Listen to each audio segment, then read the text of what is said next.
In the last few years, broadcast coverage of the UCI Women's Road World Cup has blossomed to an extent unimagined a decade ago. From a single 50-minute roundup of an entire season's action to a series of highlights programs throughout the year, on-site news coverage of each race and features packages taking the fan into the world of the riders and their racing. It's progress, but a demanding public crave more, so why isn't there more? Why aren't there more events and more in-depth coverage on our screens? The answer is simple: money, or lack of it. In a cash-strapped sport, it's an uphill task to secure the progress in bringing women's world racing to a wider audience, and in doing so help to build a more sustainable future. But the UCI is at the heart of an often delicate task of improving the situation. The woman responsible for this challenging role is the UCI's commercial manager, Nicole Gruber. She's under no illusions that it's a huge task. We see huge constraints in budget. So organizers are just, they just make it to actually organize the event, but they don't have a budget to do a full live production, or at least not at certain standards which we would require to actually place it or to actually sell it to broadcasters. So that is a problem, of course, and it doesn't help either that cycling is especially difficult to produce and consumes quite some funds actually to produce. So if you are in an arena and you can cover with some standard cameras, that would make it much easier. But cycling on motorbikes with helicopters, you kind of need really a good budget to do a good job. So with quality television costing so much to produce and many races struggling for cash, surely there's little enthusiasm amongst organisers to enhance women's road racing. Not so, says Nicole Gruber.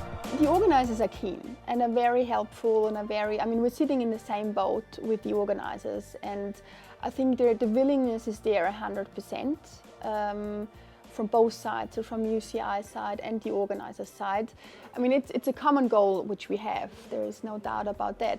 Andrea Marcellini, head of the UCI Women's Cycling Project, echoes Nicole Gruber's note of cautious optimism about the future, but stresses that a holistic, realistic approach is the only way forward if road racing in particular is to grow.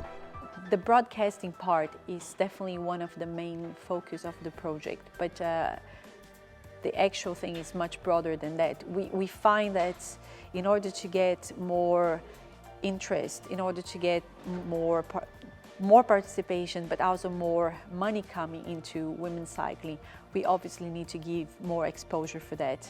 And we're definitely not yet, this is the first year of the project, we're definitely not where we would like to be, but we also know that realistically, we cannot fabricate an environment. We need to start introducing what we can with the funds that we have and set an example for the organizers, for the broadcasters, so they can follow, and then it can be sustainable growth for the future.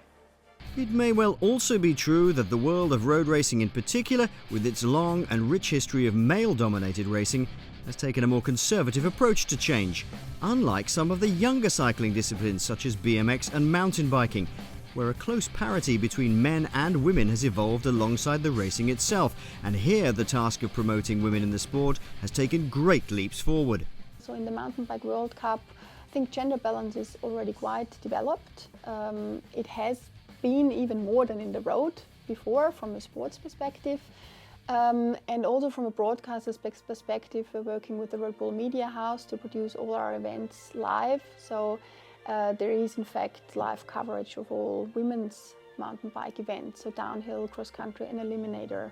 We not only work for the road, I think this is quite important to say. So obviously road is one of our top products, but we are responsible and we feel responsible for all the other disciplines as well, and to really basically treat all disciplines in the same way. So it shouldn't be only for the road. So the gender balance and trying to put women's sport forward should really go across all the disciplines that the UCI basically governs.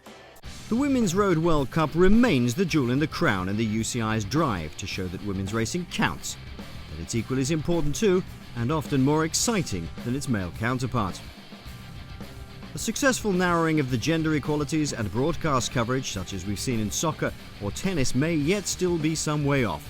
But the world is changing, and the UCI continues to help that drive to change.